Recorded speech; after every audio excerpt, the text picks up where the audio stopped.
Hi Nurses, today let's compare ARF or acute renal failure versus chronic renal failure. Let's go. Makinig kasi suking-suki ito guys sa board exam. So what is the difference between acute renal failure and chronic renal failure? Okay, ito lang guys, simple lang. Pag sinabing acute renal failure, sudden loss of kidney function. At saka reversible pa siya. Ibig sabihin, kaya pang bumalik ng kidney dati sa normal niya na trabaho. Okay?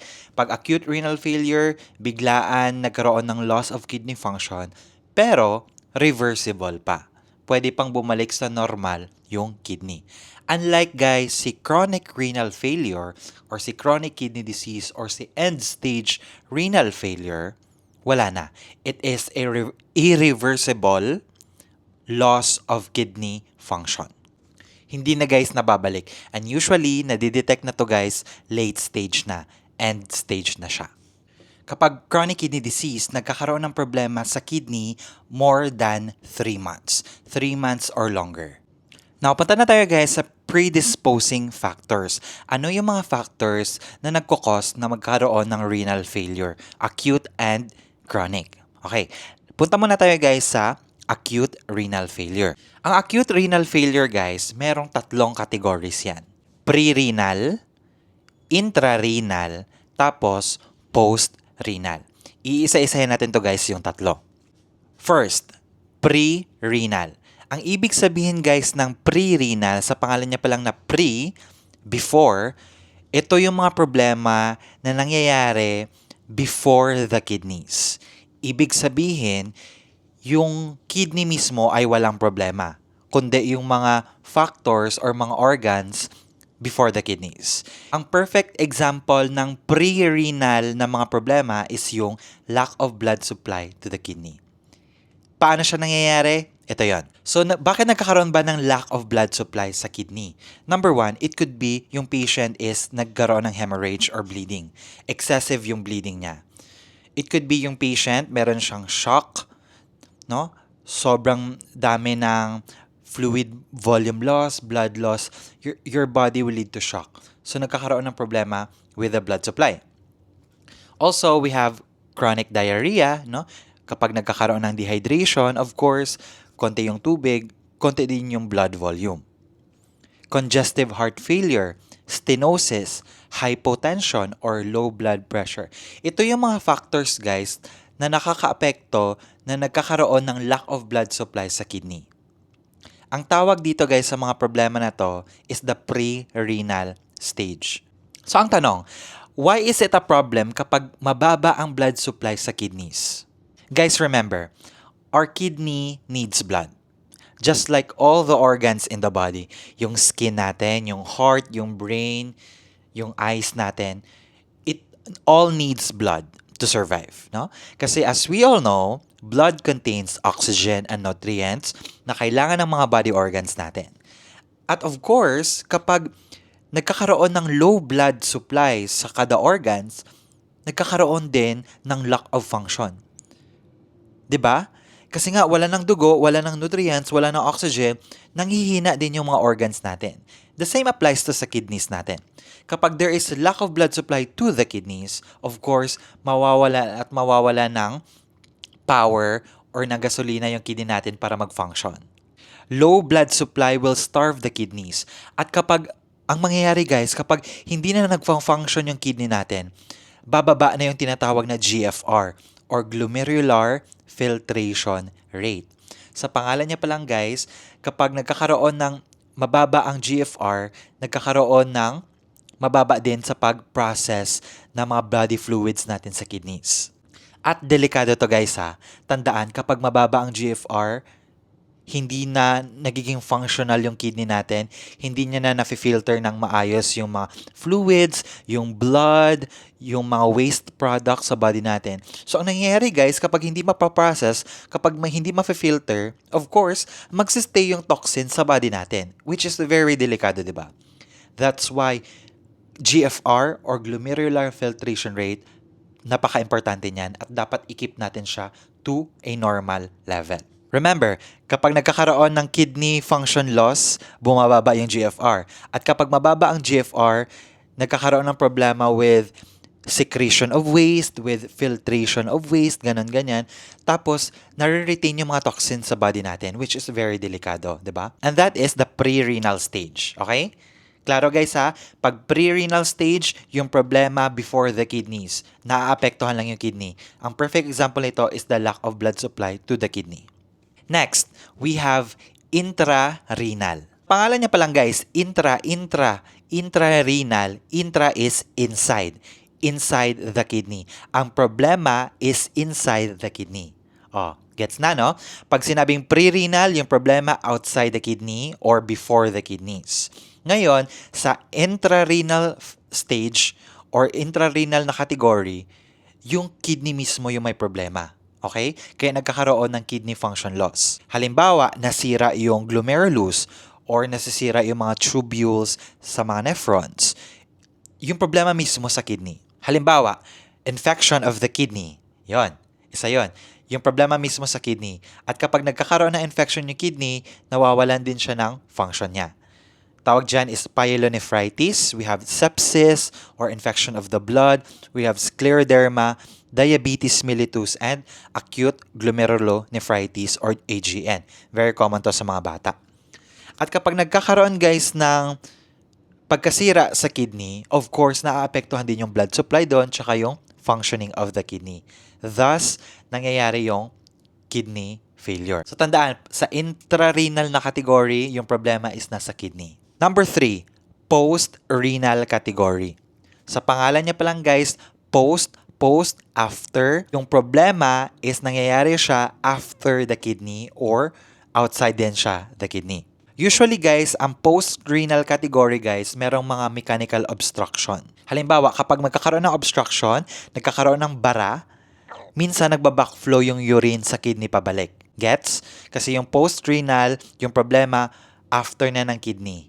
At kapag nagkakaroon ng backflow of the urine to the kidneys again, of course, mapupuno yung kidney ng ihi at ma-irritate siya. Siyempre, ang ihi guys is irritant yan ha, kasi madumi yan. So, ma-irritate ang kidney. Of course, puro na ihi doon sa kidney natin, hindi na makakapasok yung dugo doon kasi puro ihi na doon. So, nagkakaroon din ng lack of blood supply. So, nagkakaroon din ng kidney function loss. Nagkakaroon ng kidney failure kasi nga dahil sa mga bara na yon or sa obstruction.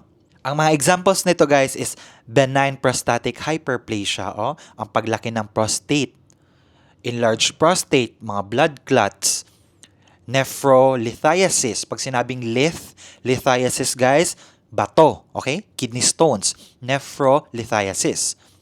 Tumor, tsaka yung urinary strictures or pag-narrow ng mga urinary bladder and urinary tract.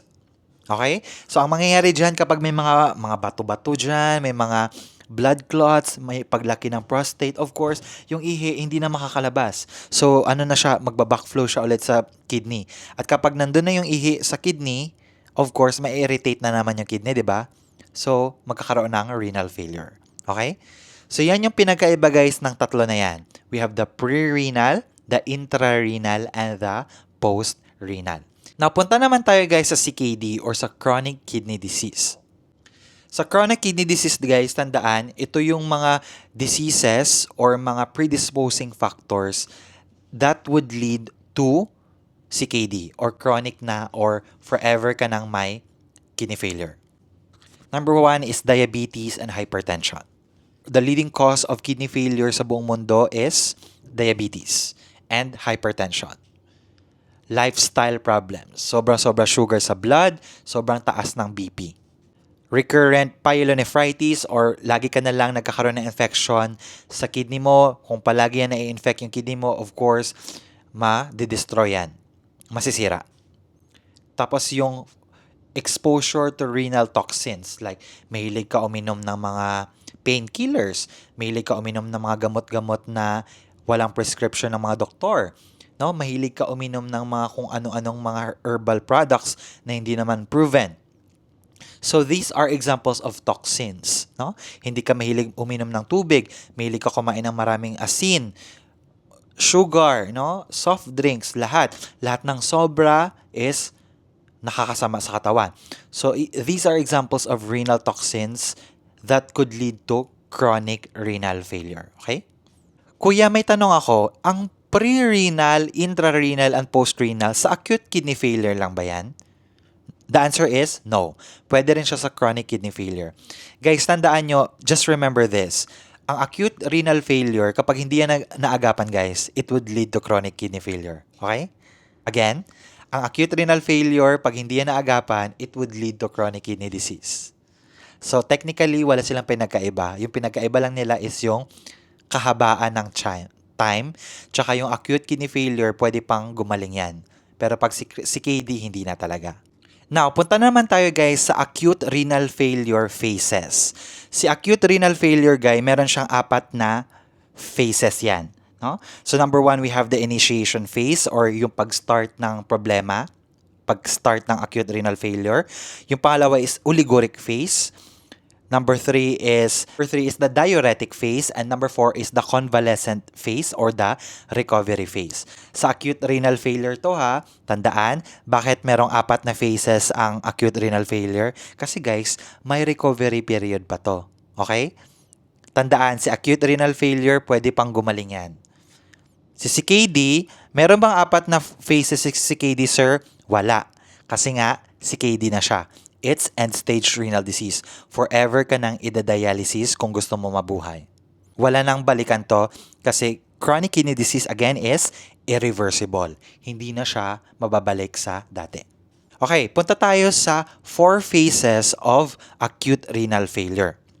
Number 1 is, sabi ko, initiation phase. Pag sinabing initiation phase, guys, this is just the onset of injury. No? Nagkaroon ng kidney failure. Okay, that's initiation phase. It would last from hours to days. Number 2 phase is the oliguric phase, no? Dahil may chronic renal, no, not chronic, okay? This is acute. Dahil may acute renal failure ka na, guys, yung kidney mo, of course, nawawalan na siya ng function. So, nag-i-experience siya ng oliguria. Pag sinabing oliguria, that is decreased urine output. Bumababa ang paglabas ng urine sa body. Kasi nga, your body, your kidney is in acute kidney failure. Nawalan siya ng function. Of course, yung mga ihi doon nare-retain. Kasi nga, hindi na maka-function yung kidney mo. So, nagkakaroon ng oliguric phase. Mababa ang urine output, less than 400 ml. Kung tatanungin kayo sa board exam. No? At yung patient, marami siyang simptomas. Halimbawa, hyperkalemia, hyperphosphatemia, hypernatremia, hypermagnesemia, and metabolic acidosis. I-explain ko to mamaya, no? Na-notice nyo guys, hyper lahat, no? Mataas. Mataas ang potassium, mataas ang sodium, mataas ang phosphate, phosphorus, mataas yung magnesium. Bakit kaya? Ano nangyayari dito? Guys, tandaan nyo, kapag nag-fail yung kidneys, of course, wala nang mag-filter, wala nang excrete ng mga waste products, diba, sa katawan natin. So, ang mangyayari yan, guys, mariretain yung mga dumi sa katawan natin. When the urine is retained, sasama din doon yung mga electrolytes na yan, like sodium, potassium, magnesium, phosphorus. Kapag nare-retain yung mga ihi sa body natin, guys, of course, mai-irritate yung body natin. Din yung mga electrolytes. Kasi nga, yung ihi nandito lang, hindi makalabas kasi nga na-fail yung kidney. So, mariretain sa body. Kaya nagkakaroon ng hyper. 'Di ba? Notice nyo? Nagkakaroon ng hypernatremia, hyperkalemia, nagkakaroon ng hypermagnesemia, hyperphosphatemia. Kasi nga, nare-retain yung urine kasama yung mga electrolytes. Mataas. Guys, tandaan nyo to, suking-suki to sa board exam. Tandaan nyo to, pag may hyperkalemia, nagkakaroon ng metabolic acidosis. Bakit, sir? Let's explain. Hyperkalemia, too much potassium sa dugo. Masyadong maraming potassium sa dugo natin. Bakit maraming potassium sa dugo natin? Again, remember nyo, kapag may Bakit lagi kong sinasabi chronic? Kapag may acute kidney failure, nawawala ng function yung kidney. Ano yung mangyayari sa urine? Magsistay sa body natin. Konti lang yung nalalabas, majority na-retain. Kasama yung mga electrolytes doon. Tataas yung number of electrolytes sa body natin. including na yung potassium, hyperkalemia. Now, kapag sobrang taas ng potassium sa blood natin, guys, yung body natin will try to compensate, no? Matalino yung katawan natin, guys. Our body is trying to protect us every day. Gustong-gusto ng body natin na protektado tayo. So, ang gagawin ng body, okay, maraming potassium sa blood. Anong gagawin ko? Okay, kukunin ko na lang to lahat para ma-normalize. So, ang gagawin ng body is i-absorb ng cells yung potassium na yun. I-absorb ng cells. Hihigupin niya ng cells. So, ang mangyayari, kapag marami na doon yung potassium sa cells, may ilalabas din si cells para mag-replace dun sa potassium. 'Di ba? Ang ilalabas ni cell ngayon is yung hydrogen. Mag-a-adjust sa hydrogen. From cells, lalabas sa hydrogen para si potassium papasok. Okay? Ganyan yung body natin, yung mechanism ng body natin. Tandaan nyo guys, yung hydrogen na yon, lalabas siya sa dugo. I-replace na si potassium. Yung gagawin ni hydrogen is to maintain the electrical balance sa blood natin. Kasi nga, trabaho din yun ni potassium Pero dahil sobrang dami ni potassium, i-absorb siya from the blood. At kapag mataas ang hydrogen level sa dugo, it could lead to acidosis. Okay? Which leads to metabolic acidosis. Kaya, as you can see, pag may hyperkalemia, automatic yan, metabolic acidosis. Kasi nga, yung hydrogen ions dumadami sa blood at kapag masyadong mataas ang hydrogen sa blood, it can lead to acidosis. Okay? I hope klaro siya, guys. Now, punta naman tayo, guys, sa third phase, which is tinatawag na diuretic phase. Diuretic phase, guys, ito na yung time na medyo tumataas na yung urine output. 'Di ba sa oliguric phase, decreased? Sa diuretic phase, guys, sobrang dami na. Yung nangyayari kasi dito, of course, trinit yung kidney, no? Trinit yung mga problema. Ngayon, dahan-dahan na nagre-recover yung kidney. So, kapag nagre-recover na yung kidney, parang mabibigla din siya. Parang okay na ako Sige, ilalabas ko na yung lahat ng mga ihi. Ganon. So, ngayon, nasobrahan na naman siya sa paglabas. Kasi nga, medyo nagre-recover na siya ng maayos Nagsa-start na mag-work ulit yung kidneys. So, ang nangyayari dito sa diuretic phase, guys, is polyuria, is sobrang dami ng mga ihi na nilalabas. Minsan, 3 to 5 liters per day. No? 5 liters, sobrang maximum na yan. Ang dami na yan, guys. No? Ang rationale lang dito, guys, as the kidneys start to recover, there is a dramatic increase in kidney function. So, tandaan nyo, guys, sa stage na to, sa diuretic phase, patient might suffer hypovolemia kasi nga ang dami na namang iniihi, 'di ba? Sa oliguric phase konti lang, ngayon sa diuretic phase madami na siyang iniihi. So it can lead to dehydration or hypotension. So make sure na well hydrated din si pasyente. That is the diuretic phase, third phase. And lastly, ang pinaka-importante sa lahat, the convalescent phase or the recovery phase.